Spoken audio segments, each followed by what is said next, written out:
Today we're going to be talking about the good, the bad, and the ugly of Ashes of Creation's first non-NDA playtest. This was the first time that Alpha 2 backers got to play the game, and for the most part, I had a pretty good time. So let's start off with the good things, and there's quite a bit here. The first thing I really liked is that this game has an old school MMORPG feel, but with new technology. A lot of modern MMOs are very much on rails, at least especially for the leveling content, where everybody's sort of doing the same thing. This is the defined way to play the game.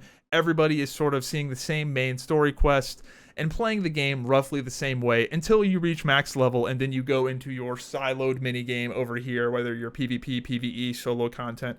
Whereas this game genuinely feels very sandboxy, and the solo and group content it doesn't feel systemized. It genuinely feels like a dangerous world, but you don't absolutely have to play with other players, but you want to. And that's goes into my second point, is that regardless of if this game is successful long term, it will absolutely be a really great social game. This is going to be one of those games where you are in Discord with your boys for hours on end doing random miscellaneous things. And the reason I say that is because you want to group with other players. You don't absolutely have to do everything with a group. This isn't like that old, what was it, Final Fantasy 11, where like literally that was the entire game. But you want to. If you are out by yourself and you see another group of players, you are happy about it and you want to join them because it makes your life easier. It makes their life easier. I played a tank, so if I ran across another group of players, I wanted to join their group because, you know, what I lack, they make up for, and then they're super happy to see me because they get a tank in their group.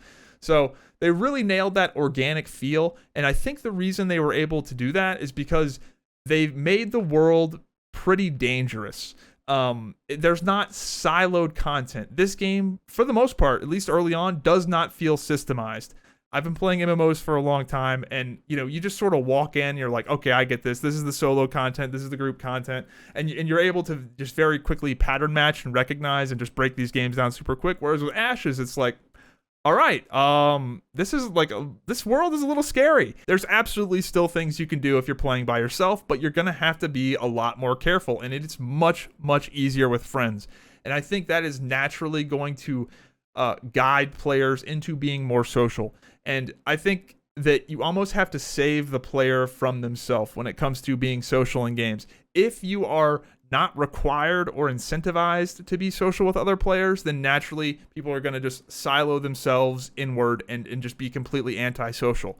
So the fact that there's a lot of incentive to group up and be social because it's genuinely hard out there if you're not doing that, I think will help people get out of their shell. I am the perfect example of this. This weekend, I was the outsider. I joined a brand new guild that is established. It's been around for years. These people have all been playing together for a long time.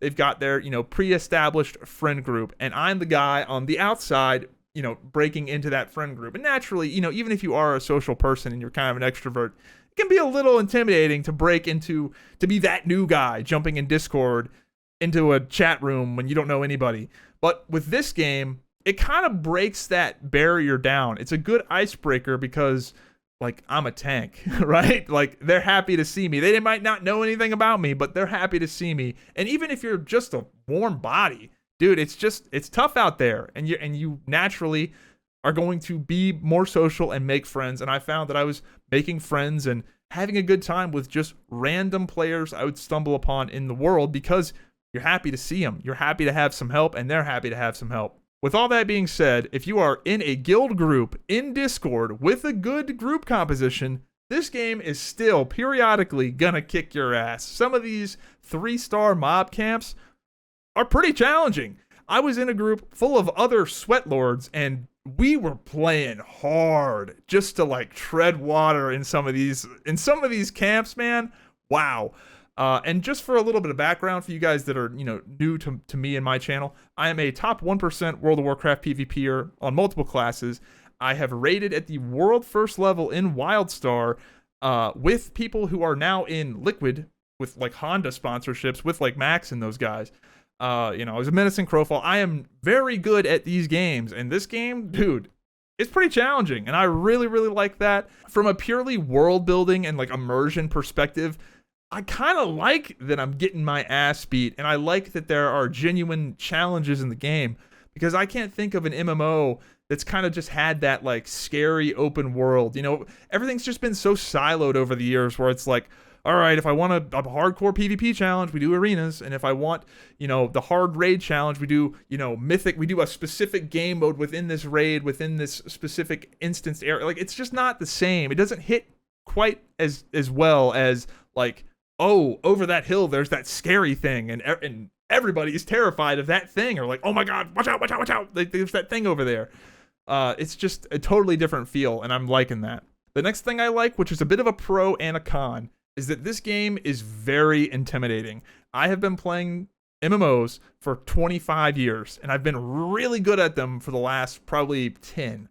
And most of the time, I go into these games and I'm able to just use my prior MMO experience to pattern match and recognize how, you know, okay, this system is like this from that, but a little bit different here. And I'm able to just very quickly like break down these games and just demolish them. This game, not so much.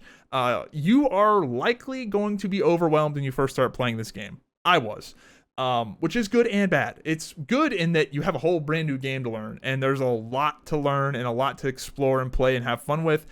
But it can also be just intimidating, and especially for like a newer MMO gamer or just a new gamer in general. We'll get into that in the bad section, but it's very different in a good way, and I think in a healthy way for the genre. I think that the genre, I think MMOs need to get away from this like just crazy content on rails churn. When you make all this on rails content, people just burn through it, and I just don't think it's sustainable. I think that we need to, you know, I think Ashes is making a good move by slowing things down, opening things up, and I just think it's a better long-term move. The next thing I like is that this game has great character movement and combat, especially for it being this early on. This game has instantaneous character responsiveness. They did not try to have like stupid inertia systems. I don't know why MMOs do that, where they like try to do these like realistic moves. No, I want my character to instantly go left when I press the strafe key and instantly go right when I press the other strafe key. I want to instantly jump. This game has that. Your character movement is snappy and instantaneous. Same thing with your abilities. They are snappy and they are instantaneous. And in fact, I think this may even be better than some of the responsive MMOs like WoW, in that your global cooldowns are your animations. World of Warcraft has set global cooldowns, meaning that, you know, you have a set 1 second timer or 1.5 second timer in between your abilities.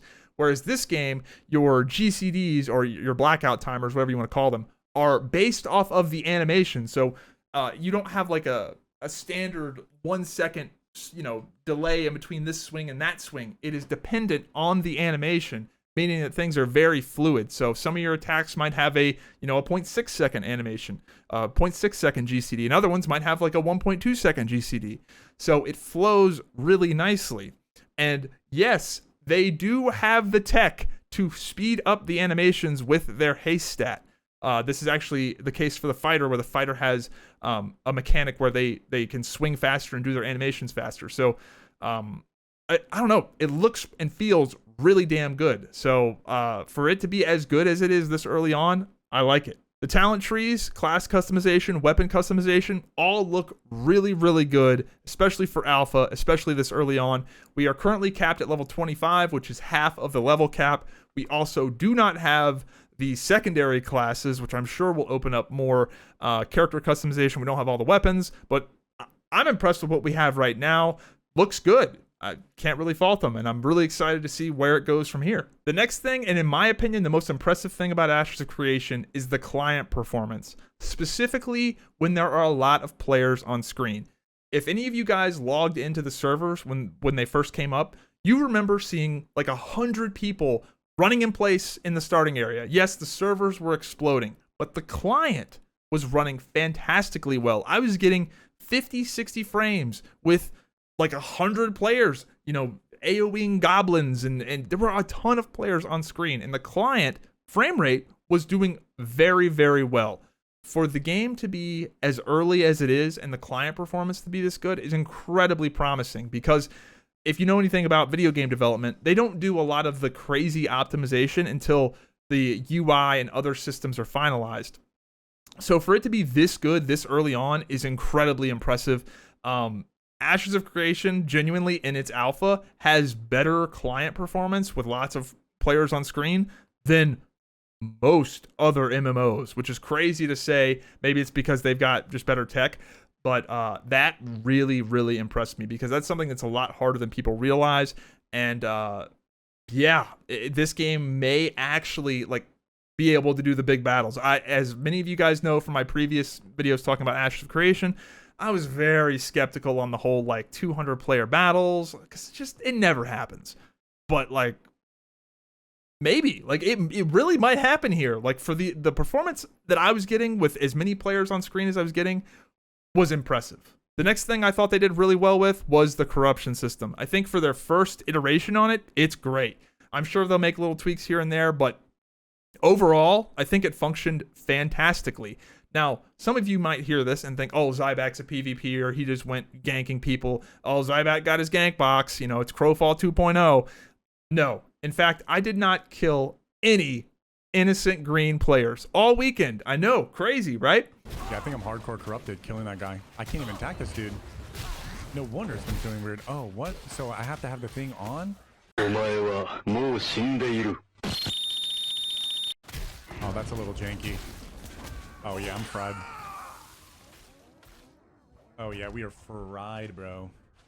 And here's the thing with the corruption system. You just don't want to go corrupt. It's, for the most part, 99% of the time, not going to be worth it. Unless somebody is a crazy juicy target and you know for a fact they're carrying a ton of stuff, they're not worth killing for material reasons. And this means that if somebody goes corrupt to kill you, they just don't like you. It's a very personal thing. This harkens back to the Chris Rock bit of $50,000 bullets and gun control. It's going to be really personal for the most part if somebody goes corrupt to kill you. Now, you may hear this and think, oh, Zybak's just a PvE Care Bear who doesn't like open world PvP. Actually, no. The way they've done this system is smart, because you have the best of both worlds. You don't have, stronger, better players just bullying the lesser players and just sending them back to the graveyard over and over and over again and killing them without any sort of recourse. But PvP absolutely still matters. And the reason it still matters is for this one detail. And that is, you can attack another player, but as long as you don't kill them, you don't go corrupt. Now, some of you may say, well, that's stupid. That's really annoying. Why is that good? That's just almost an exploit, right? Surely that's not intended. It actually is intended. And here's why. So this one little quirk in the system, which is 100% intentional, they could have made the system flag you on attack. There's a reason they didn't, and it's smart. And here's why. You will still have players competing for these grind spots via PvP, because let's say my group is at a spot and another group rolls up. And we were here first. Guess what? We can flag up and attack them, and they can either run away and they live, and we get the grind spot, so we effectively win without killing them. Or let's say they want to compete for it. Then they flag up and they fight us, and we have a consensual PvP fight on equal terms, because if it's, you don't have this situation where somebody gets the jump and kills the other player through unfair means, because if they do that, then they get corrupt. And nobody wants to be corrupt. Trust me, nobody wants to be corrupt. So you have this system where genuinely, for the most part, all your PvP fights are going to be consensual. Now, that doesn't mean you're not going to get bullied. There are going to be instances where you go to a spot and you want to kill mobs there, and there's a stronger group than you there, and they flag up and they start attacking you and just sort of bullying you out of the spot. They won't kill you, but they will bully you out of the spot. And that's where you have to make the decision. Do I let them have it and live another day? Or do I get my boys and we go fuck them up and we take the spot from them? And that led to a lot of drama, which drama is good, by the way. Drama in MMOs is good. But that little interaction there where you can, force project is good. I like that. I think that is going to be good for the game. And also, it's going to be good for just these random PvP scenarios where, somebody rolls up and you kind of want them to get the fuck away. And you attack them and they run off. And maybe they regroup and come back and flag up. And they fight you in a genuinely fair 1v1. And then winner wins. Like, that's going to be fun. I genuinely think that's going to be fun. Now let's get into the bad things about Ashes of Creation. And the number one hurdle they're going to face is that this game is incredibly intimidating and has a very steep learning curve right off the bat. They don't ease you into this thing, man. It's a brutal world out there. And people like me like that because we've been playing these games for 25 years and we're sick of the same old formula. But you also have to understand this is going to be some people's first MMORPG, and I'm sure Ashes of Creation would love to have some players under the age of 40. I'm sure they would like to have at least some degree of a younger audience. So it's just a lot to take in right off the bat. I'm sure the tutorial will be improved, but I think probably the biggest hurdle isn't even so much the difficulty of the game. It's just that you get overwhelmed with so much stuff that there's a bit of a paralysis by analysis, like the paradox of choice. There are so many things you can do that you end up going, what do I do? I think something as simple as the World of Warcraft Adventure Guide would do this game a great service. Just have a UI element that pops up as soon as you complete the base tutorials that just shows you all the features of the game. Like, oh, here's some things you can do. You can do crafting. You can do these bounty missions. You can do the town board missions. You can, grind these mob camps. Just literally list off the features in the game and just point people in a direction. It doesn't need to be the right direction, but if you just get people out there doing something, they're going to spread their wings and figure it out. And if you're with a group of players, this problem is much more easily solved. Like, I was in a guild, so they were just like, all right, do these quests and then come join us over here. We're at this mob camp grinding these mobs. And then naturally, we just sort of explored around and just piddled and had the MMORPG experience. That brings me to my next point. This game needs to be pushing guilds hard. That is probably the number one thing they need to be doing in the tutorial, is emphasizing grouping up with players and joining a guild. I'm going to go as far as to say they need to have part of the tutorial be like interacting with a guild recruitment board where guilds can put their guild on this list where they can recruit new players directly through a UI element. It's that important in this game because this game is just so much better with friends and like-minded people. It's crazy. And not only is the game better, it helps shore up some of the tutorial weaknesses. When you have a question about like an obscure game mechanic and you can just ask somebody in your guild who can just very quickly be like, oh yeah, that confused me. Oh, here's how it works. That happens so many times when you're just in a guild Discord and you can just ask somebody and they know. Like, dude, it's so helpful. I think this is so important. They should build a game mechanic around it, specifically a guild recruitment board where, as a new player, you can see guilds that are open to recruiting new players, see what they're about, and potentially join those guilds via the tutorial. I think it's that important that we should be getting new players and even veteran players in guilds right away. The game is so much better with friends. Now let's talk about the ugly, and there's only really one thing bad to talk about, and that is the server performance. Now, this is an alpha, and they were getting stress tests to a much higher degree than they ever have before, just opening the floodgates, and they were making it hard on themselves. They were not opening up, a crazy amount of servers. They were intentionally really stressing their servers out. But yeah, the servers were exploding. There was a lot of lag. And this is an alpha. Everybody knew that was going to happen, but I can't not mention it. And the biggest complaint about Ashes of Creation that I saw is that people wanted to play the game and they couldn't. They wanted to play the game more than they were able to. Now, admittedly, I wanted to play the game a lot, and I did play the game a lot, especially on Saturday. But I wanted to play more, and I think a lot of people were kind of bummed out that the DDoSing of the servers killed the Sunday testing pretty much entirely. So yeah, that's really the only thing that was ugly. The only other ugly thing is, let me turn off my own character and guild name being above my head. I don't know why I need to see this. If I need a reminder of what my character is named, I'll just look up in the top left corner.